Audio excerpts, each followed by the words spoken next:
Ok, la presente exposición trataremos lo que es el sistema circulatorio. En sí, es importante tener en cuenta que el sistema circulatorio es de los más importantes en el proceso de nuestra vida. Aquí influye mucho lo que viene siendo la sangre. La sangre transporta todo lo que es el oxígeno a través del cuerpo, produciéndonos así vida. También cumple una coacción con lo que es el sistema digestivo, llevando los nutrientes a través igual de nuestro cuerpo.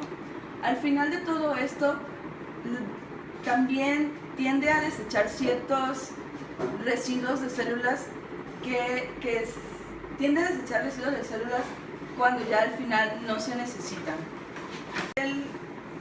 En conjunto, el sistema circulatorio está conformado por lo que es la sangre, el corazón, más una serie de vías. Esas series de vías pueden ser lo que son los vasos sanguíneos, ciertas arterias, entre otras cosas. Así podríamos definir lo que es el sistema circulatorio como una estructura anatómica que comprende una mezcla de nutrientes. La sangre así la podríamos denominar como una mezcla de agua y oxígeno, más en conjunto con, como ya habíamos mencionado, una serie de vías, que estas serán las encargadas de transportar lo que es este líquido vital, más un motor que bombardea, que sería lo que es el corazón. Teniendo en cuenta así, podemos clasificar el sistema circulatorio.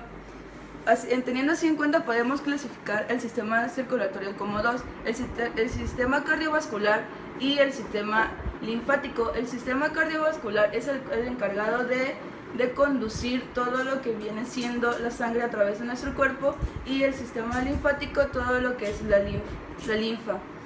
Las funciones del sistema circulatorio no son más que básicamente llevar nutrientes y oxígeno a las células, recoger desechos metabólicos que han de eliminar después los riñones, regular temperatura corporal, intervienen también en las defensas y regulan de igual manera los contenidos de agua y ácidos bases en el cuerpo.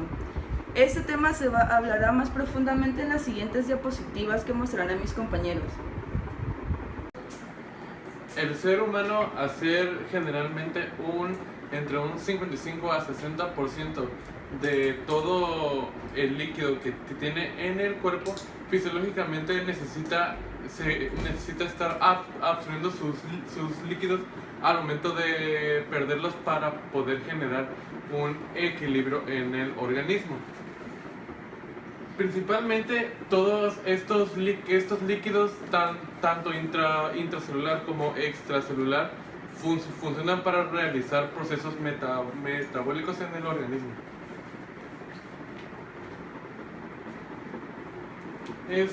A partir de todo esto, el ser humano, ya contando el 60% de su total en líquidos, hay una parte el cual no se considera líquido, pero entra en categoría en combinación a la masa que tiene el ser humano de manera líquida, la cual es el tejido adiposo, que junto al líquido consta de un 72% de lo que es la masa del ser humano en proporciones de líquido.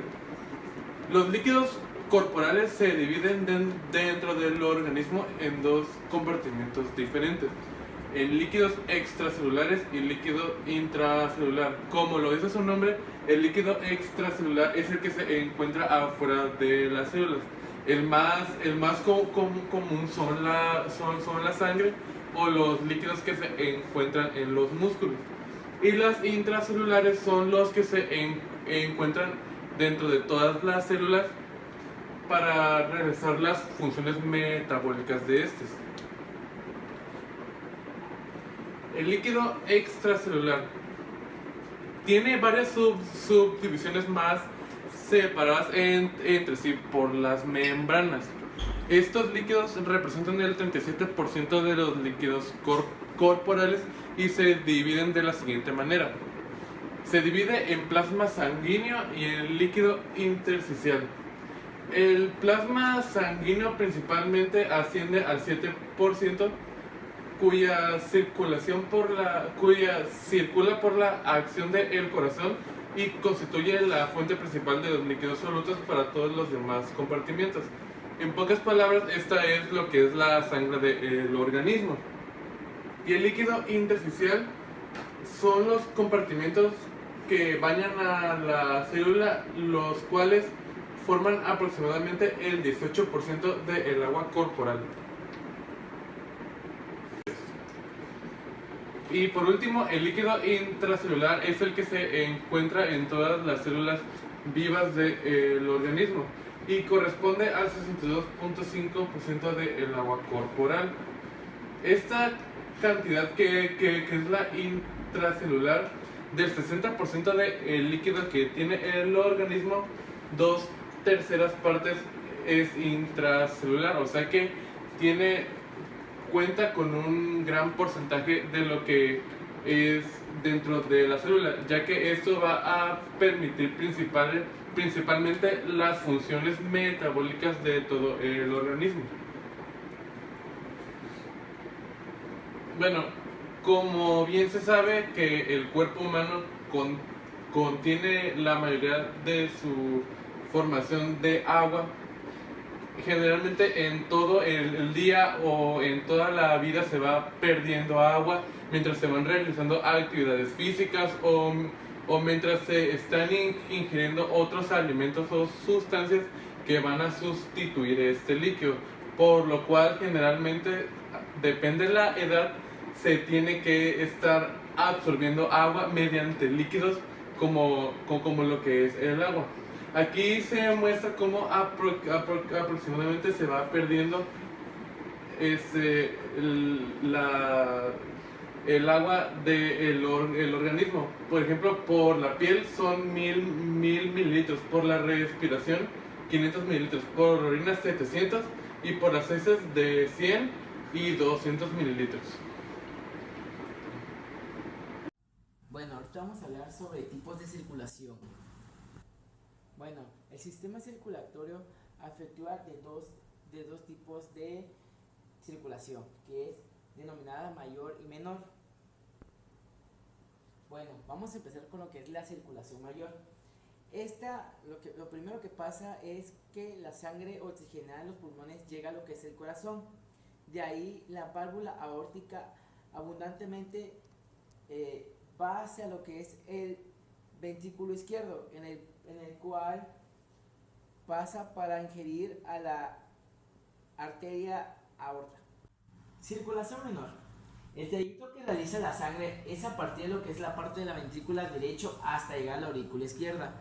La sangre venosa es impulsada hacia lo que es la arteria pulmonar. De ahí, al llegar a los alvéolos, hace lo que es el cambio de gases llamado hematosis, en el cual la sangre está oxigenada y se va por lo que es las vías pulmonares hacia la aurícula hepática. Esta se basa más en lo que es la parte de la glándula hepática, que es la parte de abajo, en el cual posee doble circulación.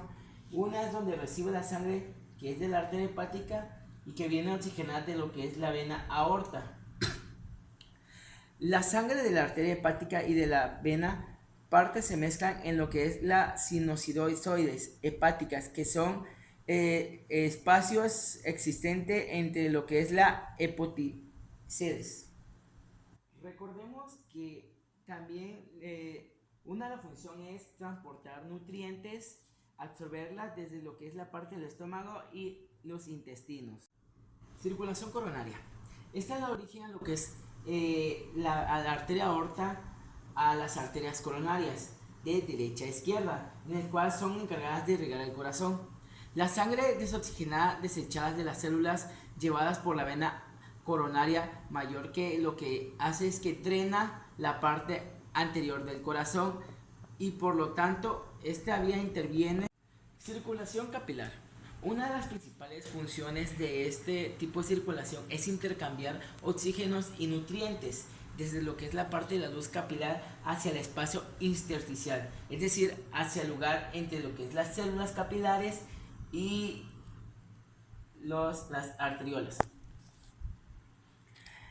Recibe desde dicho intersticio del dióxido de carbono y los desechos del metabolismo de las células.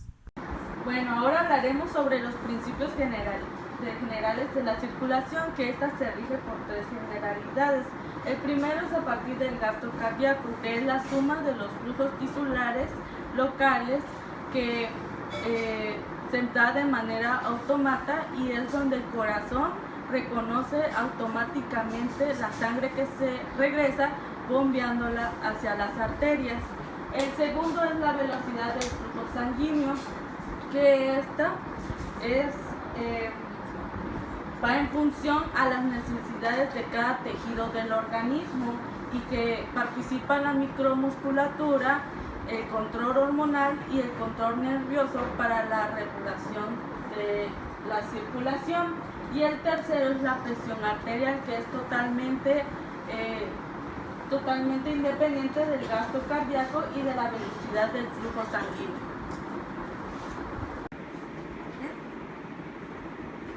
Bueno, los vasos sanguíneos. Los vasos sanguíneos son los que conocemos como venas y arterias. Las venas son los vasos por los que la sangre entra a lo que es el corazón a través de lo que más concretamente se le denomina aurículas. Y las arterias es por donde se expulsa la sangre que viene del corazón, y denominadas más o menos ventrículos.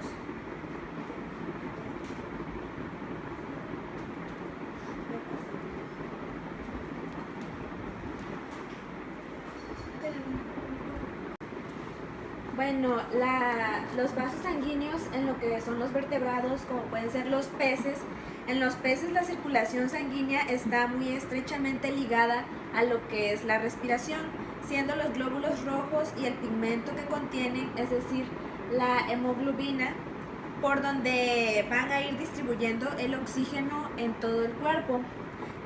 La hemoglobina es un componente complejo constituido por proteína y un compuesto férrico no proteico, fácilmente oxidable. Dentro de los anfibios, este sistema pasa a ser un doble circuito, a diferencia de lo que eran los peces, que era un circuito lineal. En los anfibios, la sangre es un fluido incoloro con 3 principales tipos de células sanguíneas, que son los eritrocitos, leucocitos y plaquetas. Dentro del corazón tienen 3 cámaras, 2 receptáculos de entrada y 1 de salida. En los reptiles no se puede definir un modelo generalizado de corazón, ya que el tamaño, la forma y estructura y su posición puede variar dependiendo de la fisiología y anatomía de cada uno de ellos. Debido al uso de pulmones para poder respirar en tierra, se necesita adicionalmente una circulación sanguínea eficaz para el transporte del oxígeno.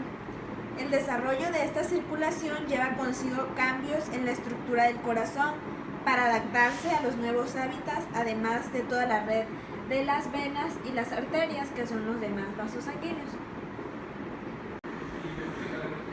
El siguiente tema a tratar es el corazón de los mamíferos. El corazón de los mamíferos es un órgano que tienen todos los demás seres vivos, pero que tiene algunas variaciones, ya que tiene 4 cavidades que dan una diferenciación.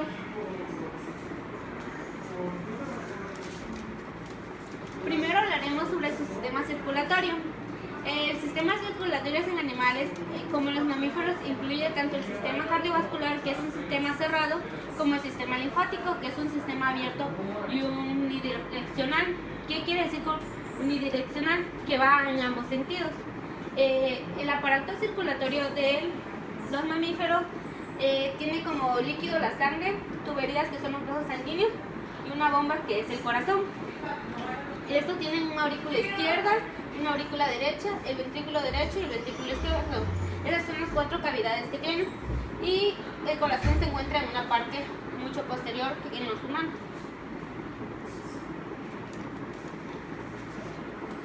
El corazón en los mamíferos. Como antes había mencionado, este tiene un corazón dividido en 4 compartimentos, de modo que la circulación en este caso se dará doblemente y será completa. Y se encuentra localizado en la parte posterior de la faringe en caso del embrión. El corazón de los mamíferos es un órgano fuertemente musculado dividido en 4 cavidades. Se encuentra en el centro del tórax y tiene una base conectada a bases y un vértice. Esta, como el de los humanos, también tiene venas y arterias. Y también la cabeza se encuentra en posición dorsal craneal, mientras que el vértice está en posición ventral. Esta es una imagen, tiene un ventrículo izquierdo, un ventrículo derecho, un atrio derecho, una aorta, un tronco pulmonar y tiene las mismas especies que las demás especies, tienen las mismas venas, pero en esta se diferencia porque sus 4 cavidades tienen un sistema abierto y cerrado, que eso le permite tener otro tipo de funciones. Entre las funciones del corazón están el transporte de dióxido de carbono y oxígeno entre pulmones y tejidos, así como las sustancias que son útiles y que son de desecho. Regulan la temperatura corporal, el mantenimiento del equilibrio hídrico, el mantenimiento del equilibrio del electrolito, donde se controlan las sales, las sustancias que tienen una determinada carga eléctrica. También el funcionamiento del corazón de los mamíferos se da lo que es la diástole, en el que el corazón se relaja y la sangre entra en las aurículas desde las venas, como se puede ver aquí. Y desde las venas cavas y pulmonares, las válvulas aórticas y pulmonar están cerradas. También se da el sístole auricular y el diástole ventricular. Las aurículas se contraen y llegan a la sangre, a los ventrículos, por las válvulas auricular-ventrículas. Estas dos se contraen y entra lo que es la sangre y llega directamente. Las diástoles ventricular y diástoles auricular, estas se contraen y la sangre sale por las arterias pulmonares y aorta. Las válvulas mitral y trascúpides se cierran. Por aquí la sangre se contrae y sale por estas venas, por lo que es la aorta y por la que es la pulmonar. El siguiente tema es la mecánica cardíaca que se da mediante el ciclo cardíaco. Como sabemos, nuestro corazón funciona como una bomba que hace repetidas concentraciones y relajaciones en las que se busca hacer el bombeo óptimo de la sangre. En este encontramos que hay dos fases principales. La primera fase es la diástole, que es la fase de relajación, y la sístole, que es la fase de contracción. Propiedades mecánicas de la actividad contráctil de la fibra cardíaca. Las fibras cardíacas, para que las fibras cardíacas inicien el proceso mecánico de la contracción, es necesario que la información eléctrica que se encuentra en la membrana se introduzca al citoplasma celular, que es el lugar donde se encuentra la maquinaria contráctil. Es por ello que el primer fenómeno del que vamos a hablar es del acoplamiento, excitación, concentración. Que esto lo que principalmente se da para que se haga este movimiento energético, se necesita moléculas de calcio, lo que se conoce igual como bomba de calcio, que se encuentra en el sarcoplasma, y la despolarización sostenida durante la fase de meseta en el potencial de acción cardíaco garantiza la entrada de calcio necesario para la liberación del almacenamiento en el retículo.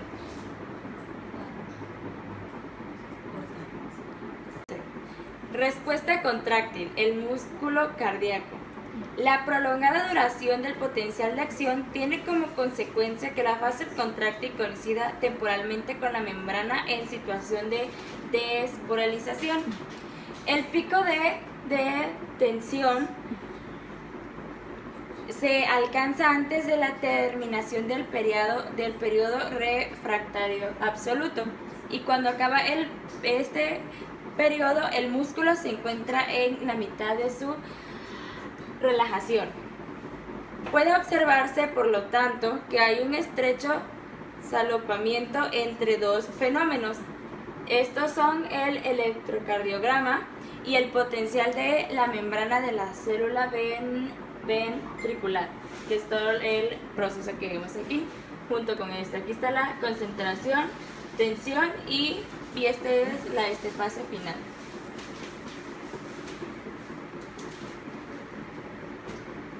Las fases, las propiedades mecánicas que generan este ciclo cardíaco se deben en la actividad normal que genera el corazón. Aquí vemos en esta imagen cómo es que se va haciendo este proceso. Los que traen la sangre al corazón son las venas y las vías en donde sale la sangre hacia el cuerpo son las arterias.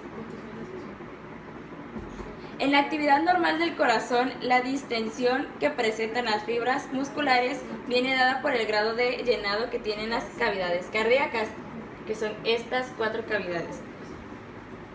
Es decir, por la cantidad de sangre que entra en el corazón procedente de las venas, lo que se conoce como retorno venoso.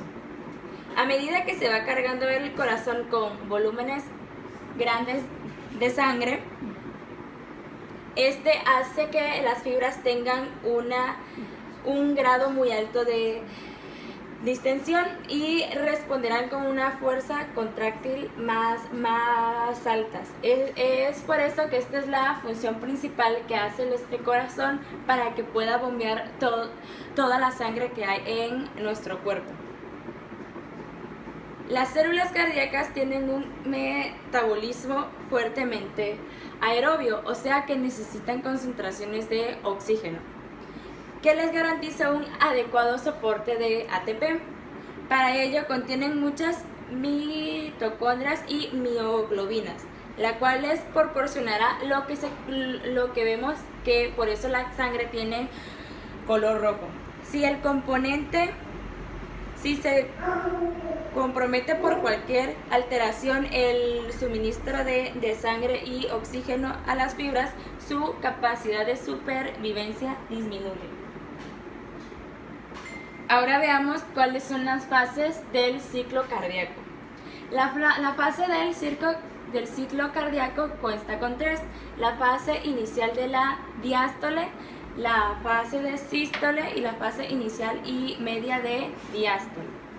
Las características más relevantes en el comportamiento contráctil del corazón es su función cíclica de bombeo, como se ve en este esquema. Por ello, los parámetros que mejor miden esta actividad son los valores de presión y volumen, ya que mediante las medidas mencionadas, que son a nivel de cavidades cardíacas y en los vasos sanguíneos de entrada y salida del corazón. El ciclo se desarrolla al mismo tiempo en las dos partes del corazón. Como lo vimos en la imagen anterior, consta de un lado izquierdo y de un lado derecho. Y la observación del mismo tiempo del electrocardiograma permite correlacionar los cambios mecánicos con los acontecimientos eléctricos que los proceden, y añadidamente demuestra la unidad de acción del músculo auricular, que es el que está arriba, con el ventricular. Igual, dentro de la fase del ciclo cardíaco se presentan unos sonidos. El primer ruido es producido por el aire de las válvulas auriculoventricales, que es en el inicio de la sístole ventricular, que es esta fase. Y el segundo ruido, que se escucha menos mediante un fonocardiograma, es el que se hace en el inicio de la diástole, que es este.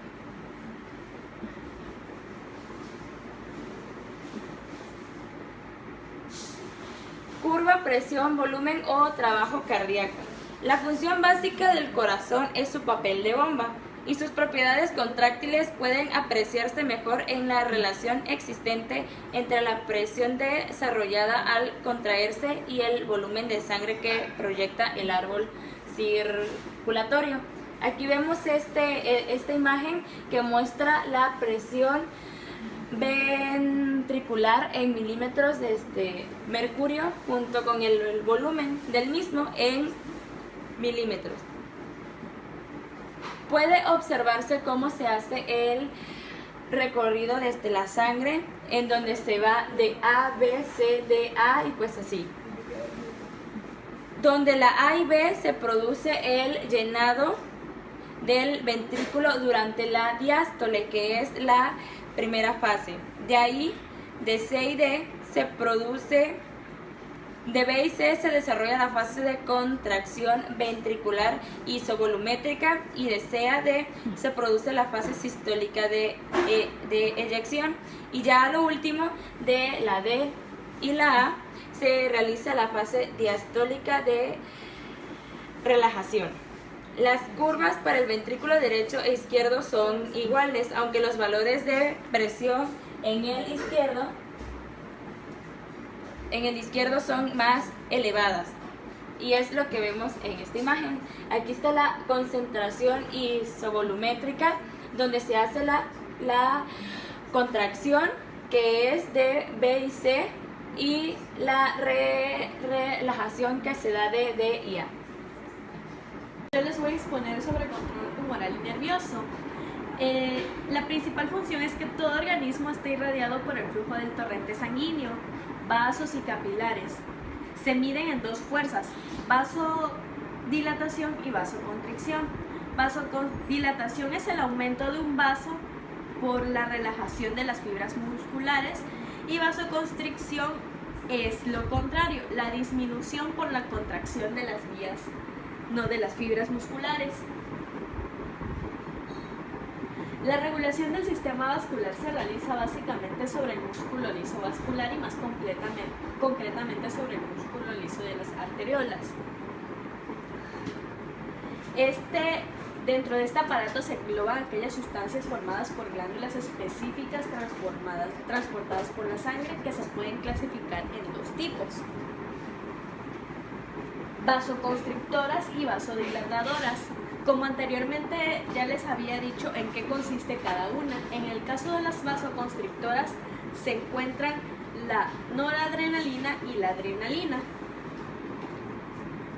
la angiotensina 2, vasopresina o ADH y endotelinas. Y en las sustancias vasodilatadoras, el óxido nítrico, factor hiperpolarizante endotelial. Vamos a hablar de la noradrenalina y de la adrenalina. La noradrenalina es un potente vasoconstrictor. La adrenalina también es vasoconstrictora en menor grado, pudiendo en algunos casos ocasionar vasodilatación, como en los vasos coronarios. En el caso de la angiotensina 2, es una de las sustancias vasoconstrictoras más potentes. Actúa fundamentalmente en las pequeñas arteriolas y en condiciones normales su efecto sobre todo el organismo, aumentando la resistencia. En el caso de endotelinas, son péptidos con una potente acción vascular, al igual que la angiotensina 2.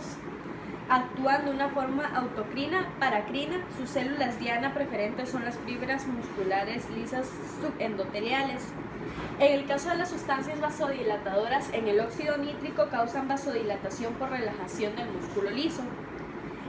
Y en el factor hiperpolarizante endotelial, esta molécula se deriva del ácido arquidónico y es sintetizada por la célula endotelial.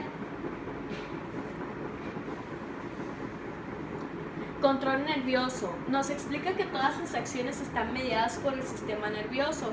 Los nervios simpáticos, entre sus características es que tienen muchas fibras, y vasoconstrictoras tiene pocas vasodilatadoras.